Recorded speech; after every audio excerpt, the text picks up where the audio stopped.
அனைவருக்கும் வணக்கம். இதுக்கு முன்னாடி உள்ள காணொளிகள் எல்லாம் எலும்பு மண்டலம், தசை மண்டலம், செரிமான மண்டலத்தை பற்றி பார்த்தோம். இந்த காணொளியில் நம்ம எதை பற்றி பார்க்க போகிறோம்னு பார்த்தீங்கன்னா சுவாச மண்டலம். அதாவது சுவாச வாயுக்களின் பரிமாற்றம் மற்றும் சுவாசித்தல் நிகழ்ச்சியில் ஈடுபட்டுள்ள மண்டலம் சுவாச மண்டலம் ஆகும். வேற ஒன்றும் இல்லை, சுவாசம் சம்பந்தமான ஒரு செயல் நடைபெறுதுன்னா அது எங்கே நடைபெறும்னா சுவாச மண்டலத்தில் தான் நடைபெறும். இதில் என்னென்ன இருக்குது அப்படின்னு சொல்லி பார்த்தீங்கன்னா நாசி துளைகள், நாசி குழி, தொண்டை, குரல்வளை, மூச்சுக்குழல், கிளை மூச்சுக்குழல் மற்றும் நுரையீரல். இதையும் வரிசை மாறாமல் தான் நீங்கள் படிக்கணும். முதல்ல நாசித்துளை. நாசித்துளைனா என்னது? நம்ம அந்த மூக்குக்கிட்ட இருக்கிறத சொல்கிறாங்க.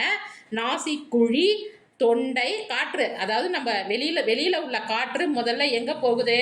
நாசி துளைக்கு போகுது, அடுத்து நாசி குழிக்கு போகுது, அப்புறம் நம்ம தொண்டைக்கு போகுது, அப்புறம் குரல் வலை, அப்புறம் மூச்சுக்குழல், கிளை மூச்சுக்குழல், அதையெல்லாம் தாண்டி எங்கே போயிடுது? நுரையீரலுக்கு போயிடுது. அப்போ நுரையீரலில் காற்றிற்கும் ரத்தத்திற்கும் இடையே O2 மற்றும் CO2 பரிமாற்றம் நடைபெறுகிறது. நம்ம எல்லாருக்கும் தெரியும். அதை நம்மளுடைய உடம்பின் இயக்கத்துக்கு எது தேவை? ஆக்சிஜன் தேவை, கார்பன் டை ஆக்சைடு தேவையில்லை. அப்போ O2வை எடுத்துக்கிட்டு எதை வெளியிடுது? CO2வை வெளியிடுது. குரல் வலை மூடி என்ற அமைப்பு சுவாச பாதைக்குள் உணவு செல்வதை தடுக்கின்றது. இதுல ஒரு நல்ல இது பாருங்க. அப்ப சுவாச பாதைக்குள்ள உணவு செல்லதை தடுக்காம இருந்துச்சுன்னா நமக்கு என்ன பண்ணிடும்? புறையேறிக்கும். அதைத்தான் நம்ம சொல்றாங்க குரல் வலை மூடி என்ற அமைப்பு. இதை நம்ம ஒரு கொஸ்டின்ல கேட்கலாம். நமக்கு உணவு புறையேறாமல் பாதுகாக்கப்படுகின்ற சுவாச பாதை அமைப்பு எது அப்படின்னு சொல்லி பார்த்தீங்கன்னா குரல் வலை மூடி. அதில் இங்கிலீஷில் பேர் என்னன்னு பார்த்தீங்கன்னா எபிக்ளாட்டிஸ் அப்படிங்கிறது பேர். அடுத்து நுரையீரல்கள். சுவாச உறுப்புகளில் நுரையீரல்கள் முக்கியமானவையாகும். இது எங்கே இருக்குது அப்படின்னு சொல்லி பார்த்தீங்கன்னா மார்பறையினுள் இருக்குது. பொதுவாக இது என்னன்னு சொல்லி நுரையீரல் என்னன்னு சொல்லி அழைக்கப்படுது? காற்று குழாய் அப்படின்னு சொல்லி சொல்றாங்க. நுரையீரல்களை சுற்றி இரு அடுக்குகளை கொண்ட ஒரு பாதுகாப்பு படலம் காணப்படுகிறது. இதற்கு பேர் என்னது? ஃப்ளூரா. இந்த ஆங்கிலத்தில் கொடுத்துருக்கிற பேரு, இந்த மாரி இந்த எபிக்ளாட்டிஸ் பேரு, இதையெல்லாம் கொஞ்சம் நல்லா கவனிச்சு வச்சுக்கோங்க.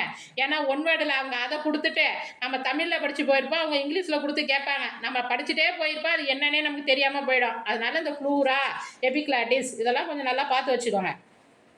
சுவாச மண்டலத்தின் மூலம் நடைபெறும் வாயுக்களின் பரிமாற்றம் 3 வேறுபட்ட செயல்நிலைகளை கொண்டது. அதாவது வெளி சுவாசம், உட்சுவாசம், செல் சுவாசம்.